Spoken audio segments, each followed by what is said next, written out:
Good morning.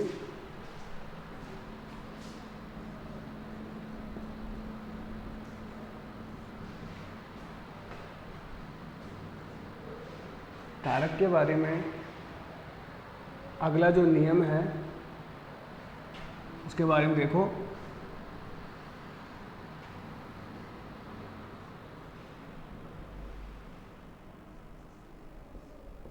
अभी नी यानी अभी और नी उपसर्ग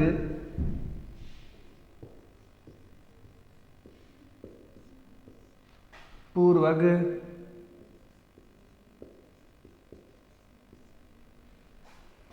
अभी नी उपसर्ग पूर्वक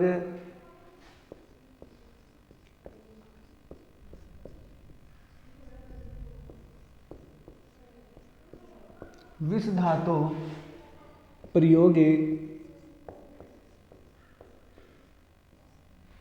विस धातु प्रयोगे कर्म संज्ञा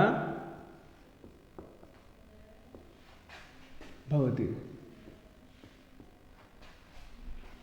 ध्यान दो, जिस वाक्य में अभी और नी उपसर्ग हो और उसमें विस धातु हो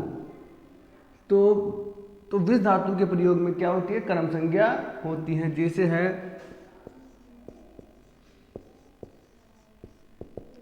दिनेशः दिनेशः ग्रामं दिनेशः ग्रामं गच्छति।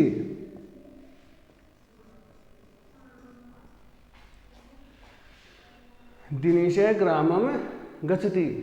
तो आपके सामने वाक्य आएगा, उस वाक्य में आपके सामने नीचे लाइन खींची हुई आएगी या फिर काले अक्षर में वो शब्द आएगा। तो आपको इसमें बताना है कि विभक्ति कौन सी है। तो विभक्ति पहचानने के लिए पहले आपको उसको कारण को पहचानना पड़ेगा।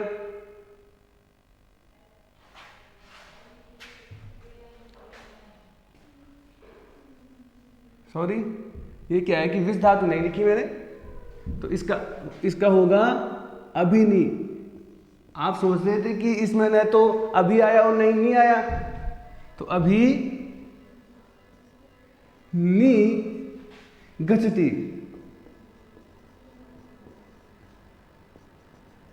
अब ये वाक्य सही है।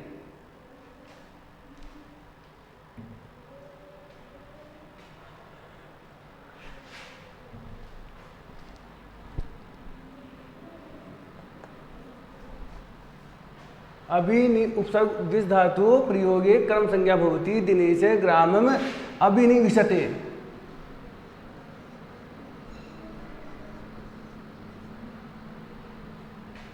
क्योंकि धातु क्या है? विच धातु है। ध्यान दो, दिनेशः ग्रामम अभिनिविशते। अब इसमें मैंने क्या बताया? इसमें पहले कारण देखेंगे। कारण देखने के लिए पहले देखेंगे कि अभी और नी उपसर्ग, और अभी नी उपसर्ग कहाँ लगे हुए हैं? यहाँ पर। अभी नी उपसर्ग पूर्वक विस धातु हो, यानी अभी और जो नी उपसर्ग है, अभी और नी उपसर्ग है वो विस धातु में लगे हुए हो। धातु कौन सी है? विस धातु। तो विस धातु में लगे हुए हो तो उसमें क्या होती है? द्वितीय विभक्ति का प्रयोग होता है। और जिस धातुओं में अभी और नी विशते ये लगा हुआ रहता है, ये तो इसका अर्थ होता है प्रवेश करना। यानी विस धातु में अभी और नी लगा हुआ रहता है तो अर्थ क्या हो जाता है? प्रवेश करना। तो दिनेश क्या है? गांव को क्या करता है? प्रवेश करता है। तो कारण क्या हुआ? कारण ये हुआ कि विस धातु में धातु कौन सी है? विष। यानी विष धातु में विष धातु प्रयोग है, यानी विष धातु में अगर अभी और नी दोनों उपसर्ग, दो उपसर्ग हैं, अभी और नी उपसर्ग दोनों उपसर्ग एक साथ लगे हुए हों, एक नहीं दोनों उपसर्ग एक साथ लगे हुए हों, किस धातु में? विष धातु में, तो उसमें कौन सी विभक्ति होगी? द्वितीय विभक्ति होगी। तो आपको क्या करना है? विभक्ति, विभक्ति में या क्रम संख्या लिख दो, नहीं द्वितीय विभक्ति,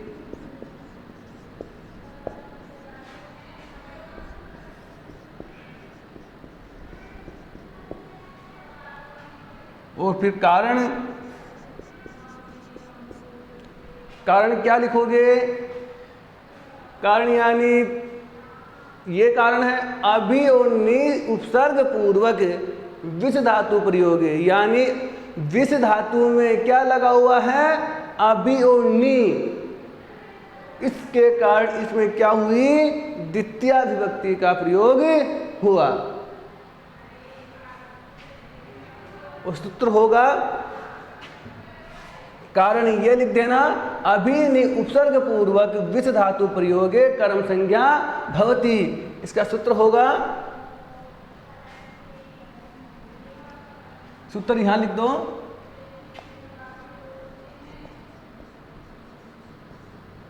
अभी नी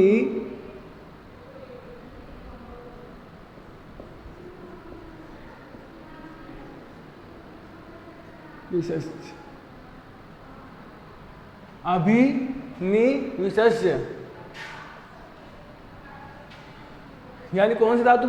अभी नी और विष धातु, ये सूत्र है। इस सूत्र के द्वारा पहले आपको क्या करना है? सूत्र लिखना है, सूत्र लिखने के बाद फिर ये लिखना है, फिर ये लिखने के बाद फिर आपको ये वाक्य लिख के फिर ये उदाहरण लिखना है। विभक्ति द्वितीय विभक्ति हुई, और अभी नी उपसर्ग पूर्वक विष धातु प्रयोगे, अभी नी उपसर्ग पूर्वक विष धातु प्रयोगे क्या हुई? कर्म संज्ञा हुई।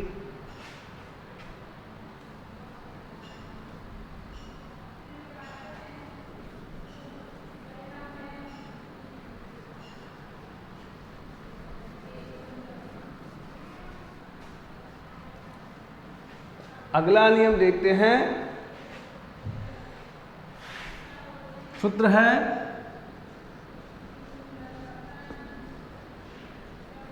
सूत्र एकथितम च थैव एकथितमम एकथितमम च, यानी एकथितम सूत्र के द्वारा द्विकर्मक धातुएं होती है, 16 प्रकार की धातुएं होती है। उन 16 प्रकार की धातुओं में द्वितीय विभक्ति का प्रयोग होता है, यानी जिन वाक्यों में जो धातु, वो जो 16 जो धातु लिखाऊंगा उन धातुओं का प्रयोग होता है, तो उसमें कर्म संज्ञा होती है, यानी द्वितीय विभक्ति का प्रयोग होता है। जैसे है, पहली है, लिखो, दू है,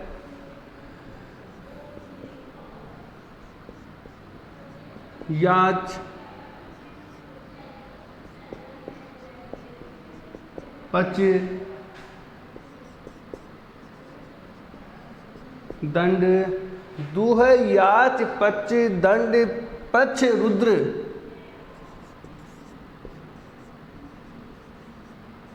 प्रच, रुद्र। दू है याच, पच, दंड, प्रच, रुद्र, ची। इसका अर्थ होता है दुहना। दुहना का मतलब होता है अपन जो गाय का जो दूध निकालते हैं उसको दुहना बोलते हैं। याच यानी किसी को मांगने के अर्थ में अपन कहते हैं, याचना करें, मांगना, तो उसके अर्थ में होता है याच धातु। पच, किसी को पकाया जाता है, किसी चीज को पकाया जाता है, जैसे रसोई में कोई खाना पकाता है या कोई सब्जी बना, तो उसमें पकाने के अर्थ में पच धातु लगती है। तो दंड, यानी किसी को दंड दिया जाता है, उसके अर्थ में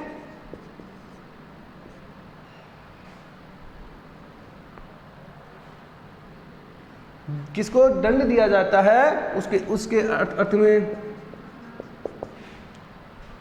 प्रच, प्रच यानी किसी को पूछा जाता है।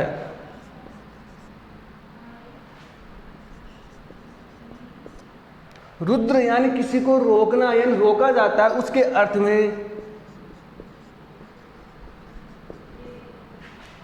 ची, किसी को चुनना, यानी किसी को चुना जाता है, उसके अर्थ में ची। आठ है, फिर देख लो दुह यानी दुहना, याच यानी मांगना, पच यानी पकाना, दंड यानी दंड देना, प्रच यानी पूछना, रुद्र यानी रोकना, और ची यानी चुनना। अब जी, जी यानी जीतना, जी यानी जीतना, ब्रू, ब्रू यानी कहना। 10वीं है सास, धातु का मतलब होता है बोलना या कहना, दोनों का अर्थ एक ही होता है, कहना और बोलना। सास धातु। 11वीं है मुस धातु,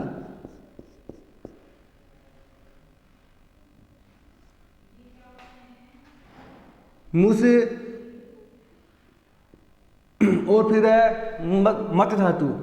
12वीं है मत धातु। चीज, ची, जी, ब्रू, सास आगे पीछे हो सकती है, मुस, मत, मत यानी मथना, और मुस यानी चुराना, किसी चीज को चुराया जाता है। मुस, मत, नी,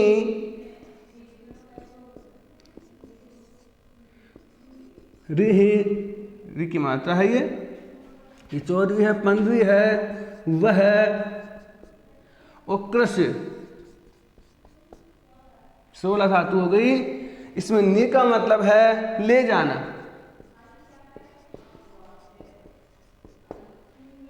री का मतलब है हरण करना,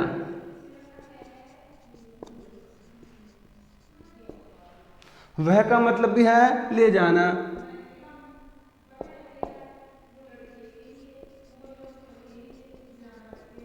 और कृष का मतलब होता है खींचना।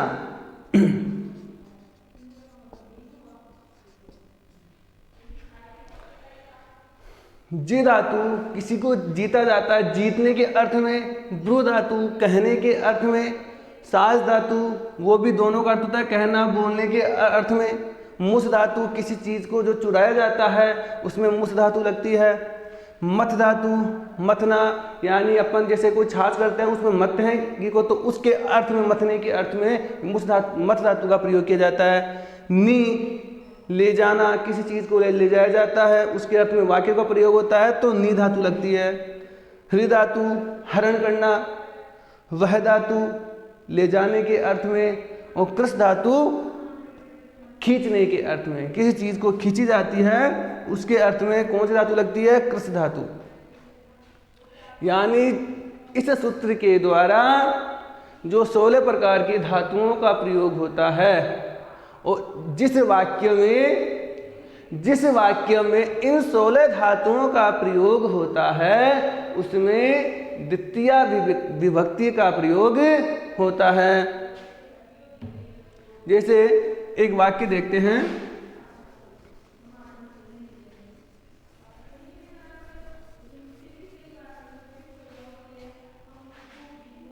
पहला वाक्य देखो,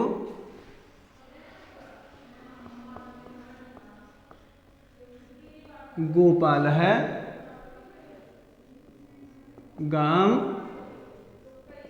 पय दोग्धि।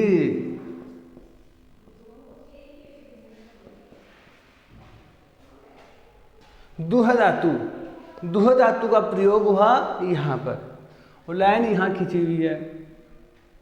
तो आपको आपके पेपर में ये वाक्य आएगा, उस वाक्य में आपको कारण क्या पहचानना है, लिखना क्या है, कारण पहचानना है कि दुह धातु, यानी आप धातु को पहचानोगे। तो उस धातु को देखते ही आपको पता चलेगा कि इसमें कौन सी धातु लग रही है, दुह धातु। तो यानी तो दुह धातु का लगते ही आपको कि द्वितीय विभक्ति का प्रयोग होता है। तो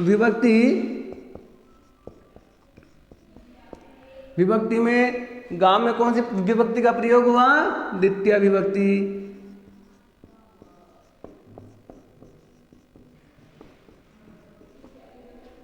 अब कारण क्या लिखोगे, कारण लिखोगे दुह धातु योगे, दुह धातु योगे, क्योंकि पूरी 16 धातु थोड़ी लिखोगे। तो कहने का मतलब पहले लिखोगे अकथितम च सूत्र द्वारा, या अकथितम च,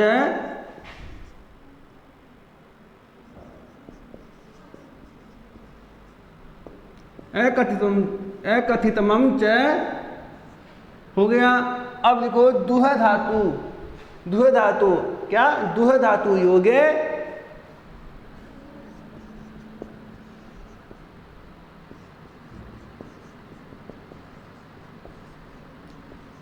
या दुह धातु प्रयोगे कर सकते हो, दुह धातु योगे क्या होती है, कर्म संज्ञा भवती।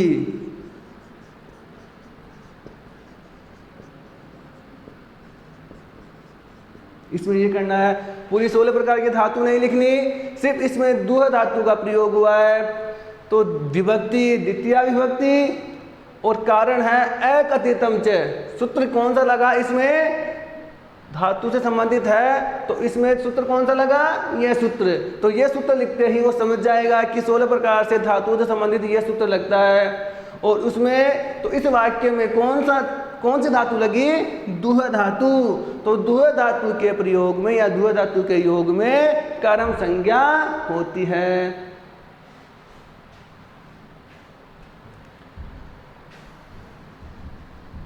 अब ये वो देख लो वाक्य,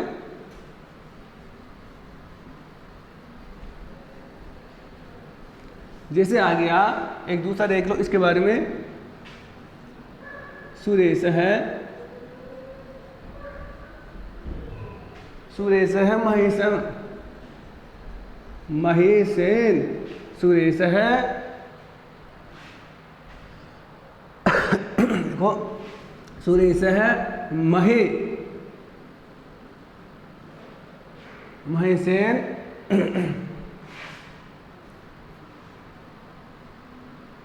याचते, पुस्तकम याचते।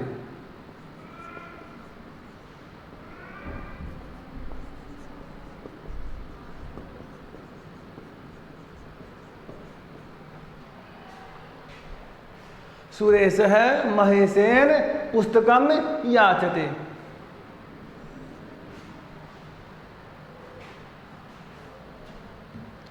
इसमें क्या है, याचते यानी धातु का किसका प्रयोग हो रहा है, याच धातु का। और नीचे लाइन किसमें खींची हुई है, महेशेन।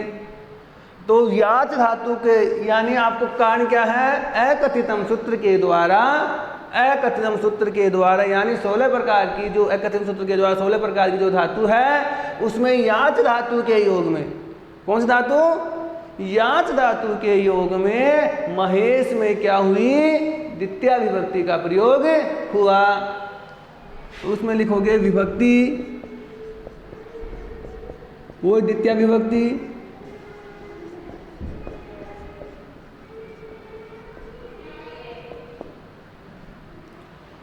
और कारण वही, यानी सूत्र लिखोगे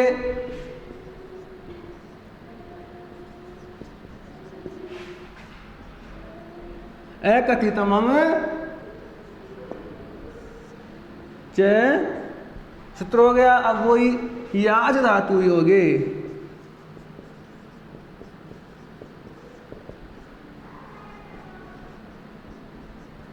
याज धातु योगे कर्म संज्ञा भवति।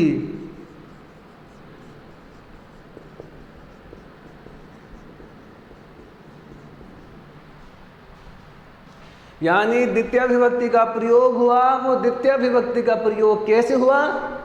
एकत्रितम सूत्र के द्वारा वाक्य में जो याच धातु है इसके कारण महेशन में क्या हुआ? द्वितीय विभक्ति का प्रयोग हुआ।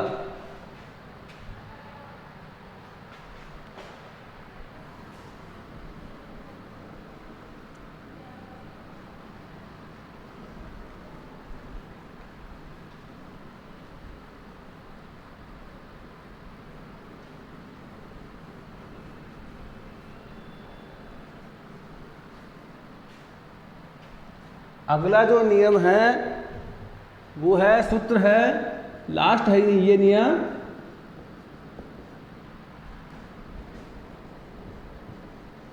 काला कालाध्वनोर त्यंत संयोगे।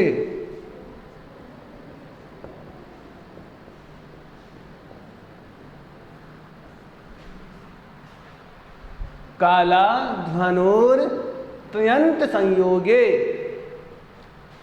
इसमें देखो, काल यानी कालवाची,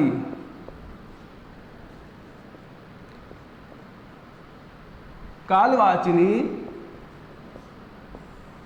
क्या लिखना है? कालवाचिनी शब्द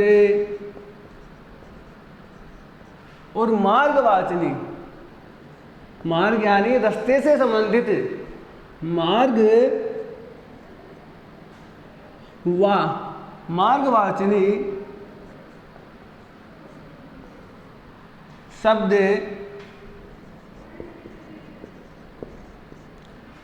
कालवाचिनी शब्द मार्ग वाचिनी शब्द प्रयोगे।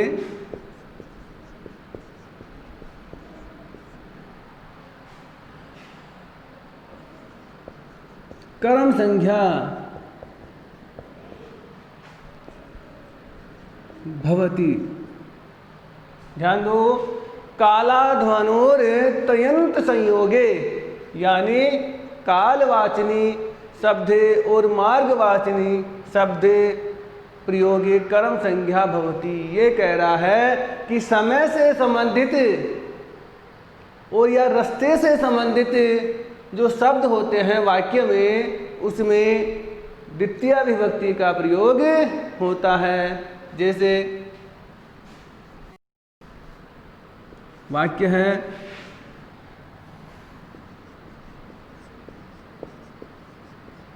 सुरेश है अत्र पंच दिनानि, पंच दिनानि पठति। अब ध्यान दो, कालवाचनी शब्दे का समय से संबंधित, समय किसमें बता रहा है? पंच दिनानि यानी 5 दिन। इस शब्द में समयवाची जो शब्द होता है, इस वाक्य में समय किसमें बता रहा है? 5 दिन। इस शब्द में यानी इस शब्द में समय बता रहा है, तो इस शब्द में कौन सी विभक्ति का प्रयोग हुआ? द्वितीय विभक्ति का। यानी वाक्य में अगर जिस शब्द में समय बताता है उसमें द्वितीय विभक्ति का प्रयोग होता है। जैसे सुरेश यानी यहाँ लगातार कितने दिनों से पढ़ रहा है? 5 दिनों से पढ़ रहा है। अब जैसे दूसरा वाक्य है, मार्ग से संबंधित पूछ लेता है, तो मार्ग से संबंधित पूछता है तो नदी, मार्ग से संबंधित पूछता है तो नदी क्रोशम, नदी क्रोशम कुटिया।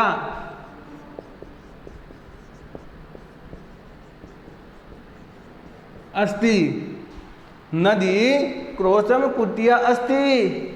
तो इसका अर्थ होता है नदी कोस भर कोस वर्ष से क्या है, टेढ़ी है। पुटिया का मतलब होता है टेढ़ी है। अब ध्यान देना, क्रोसम कोस पर यानी 3 किलोमीटर तक, क्रोसम का अर्थ है कोस पर यानी 3 किलोमीटर तक। तो मार्ग किस में बता रहा है, इसमें। टेढ़ी में क्यों, टेढ़ी में तो मार्ग का मतलब कोई आए नहीं, तो इसमें है क्रोसम, क्रोसम यानी कोस भर तक यानी 3 किलोमीटर तक क्या है वो, टेढ़ी है। तो इसमें मार्ग से संबंधित पता चला। तो इस शब्द में कौन सी विभक्ति का प्रयोग हुआ, द्वितीय विभक्ति का प्रयोग हुआ। तो इसमें अब विभक्ति, विभक्ति कौन सी लिखोगे, द्वितीय। कारण क्या लिखोगे, मार्गवाचनी, यानी इसमें मार्ग चल रहा है। अब इसमें कारण लिखोगे तो कालवाचनी शब्दे, कालवाचनी शब्दे प्रयोगे कर्म संज्ञा भवति।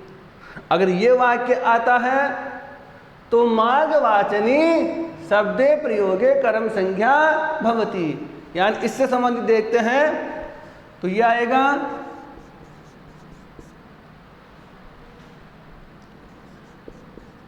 मार्गवाचनी शब्द प्रयोगे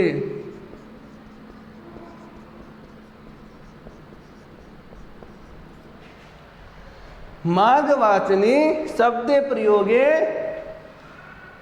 कर्म संज्ञा भवति।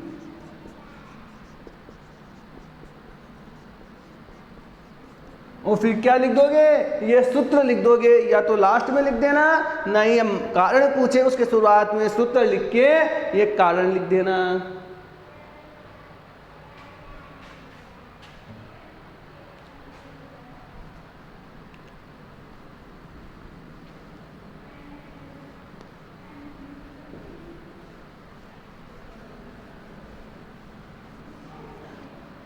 बच्चों के मन में ये शंका होती है कि सर सूत्र ही लिखना कोई जरूरी है क्या, सूत्र नहीं तो हम यानी व्याख्या भी लिख सकते हैं।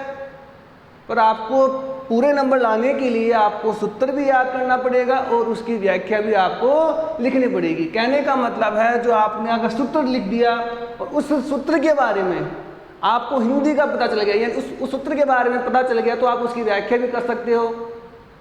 कहने का मतलब जैसे आपको मैं बता रहा हूँ, सूत्र लिख के आपको उसकी करके बता रहा हूं। जैसे मैंने आपको द्वितीय विभक्ति बताई, उसमें देखो द्वितीय विभक्ति के सूत्र पूरे हो गए। उसमें आपको द्वितीय विभक्ति के बारे में दोबारा से सूत्र के द्वारा आपको समझा रहा हूं। देखो जैसे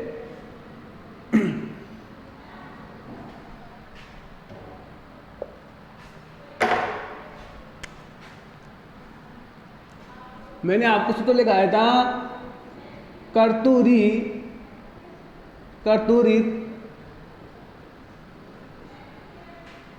सिततमम कर्म। दूसरा सूत्र लिखाया था मैंने, अधि, क्या लिखा, अधि कर्तूरी काम कर्म अधि सिंह इस्ताशाम, आदि से इस्ताशाम कर्म। तीसरा लिखाया था मैंने,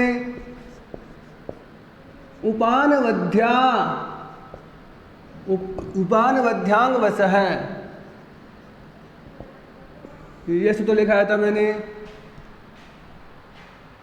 उपानवध्यांग वसह। ते अब आगे लिखाया था मैंने, अभी नी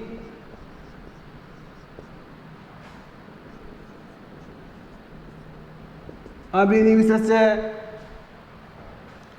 फिर आगे उसके बाद लिखाया था मैंने, अकथितम च,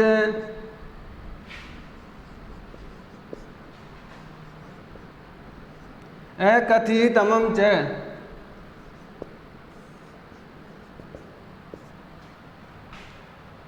फिर है काला ध्वनुर कालाध्वनोत्यन संयोगे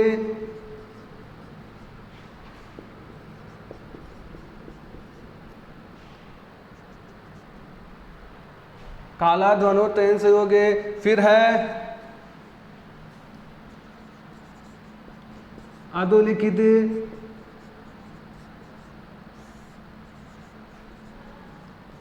शब्दानां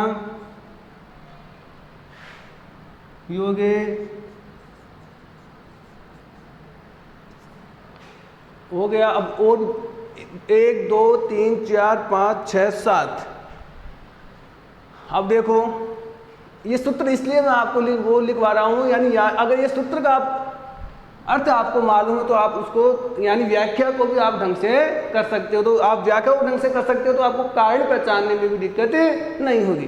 जैसे कर्तूरी निश्चितम कर्म, यानी कर्ता, मैंने बताया था कि कर्ता क्रिया के द्वारा, एक बार सभी जो मैंने नियम लिखा है उनको देखो।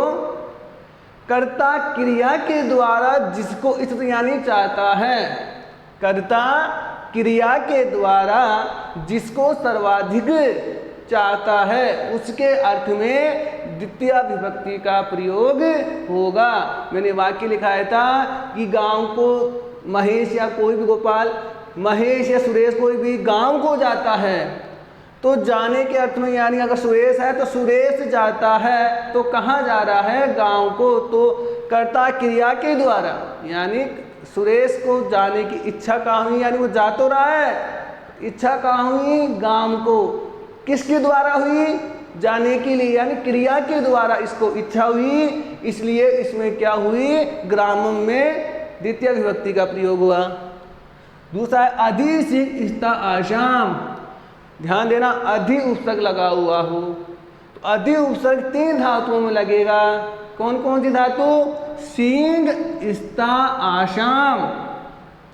सींग का अर्थ होता है सोना, स्ता का अर्थ होता है बैठना, आशाम का अर्थ होता है बैठना। तो ये जो 3 प्रकार की जो धातु है उन धातुओं में अगर अधि उपसर्ग लगा हुआ रहता है तो उसमें द्वितीय विभक्ति का प्रयोग होगा। आगे है तीसरा नियम है, जो मैंने नियम लिखाए हैं उनको देखो और जो मैं बता रहा हूँ वैसे आप समझो। उपान मध्यांग वच है, यानी उप अनु अधि और आंग कितने उपसर्ग हुए, उप अनु अधि और आंग उपसर्गों में क्या है, वच धातु लगी हुई रहती है। उप अनु अधि और आंग में वच धातु लगी रहती है, उसमें भी द्वितीय विभक्ति का प्रयोग होता है। आगे अभिनिविशस्य, यानी विष धातु हो और उस विष धातु में 2 उपसर्ग एक साथ लगे हुए रहते हैं।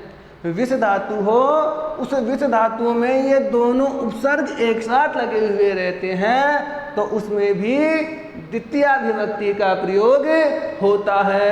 ऐसे आप नियम सूत्र के द्वारा, यानी एक कॉपी में ऐसे सूत्र लिख लो, उस कॉपी में याद कर लो, याद करने के बाद सूत्र लिख लो और फिर उसको दोहराओ कि यानी इसके बारे में ये बताया था, इसके बारे में ये बताया था, इससे क्या कि आपको याद रहेगा। अकथितम च, तो अकथितम च के द्वारा, सूत्र के द्वारा द्विकर्मिक जो धातुएं होती है वो 16 प्रकार की धातुओं में, 16 प्रकार की जो धातु हैं उनमें कौन सी विभक्ति का प्रयोग होता है, द्वितीय विभक्ति का प्रयोग होता है। कालाध्वनोर अंत्यस्य संयोगे, यानी कालवाचक, समयवाचक, समय से संबंधित कोई क्वेश्चन पूछते हैं, यानी समय से संबंधित कोई वाक्य में शब्द आता है और मार्ग से संबंधित कोई वाक्य में कोई शब्द आता है, उस शब्द में द्वितीय विभक्ति का प्रयोग होता है। अधोलिखित शब्दानाम योगे, जो यहाँ से जो शब्द लिखे हुए थे मैंने बताया था आपको, अभितय, परितय, समयानिकषाः, प्रत्यनु, यावत तावत, यावत तावत नहीं, यावत, अधो, अद्यदि आदि जो शब्द लिखे हुए थे उसमें भी द्वितीय विभक्ति का प्रयोग होता है। इसमें आपको सूत्र के द्वारा उसकी व्याख्या करना सीखो। कहने का मतलब उसके बारे में पहचानो सूत्र के बारे में, तो आपको दिक्कतें नहीं होगी। Thank you.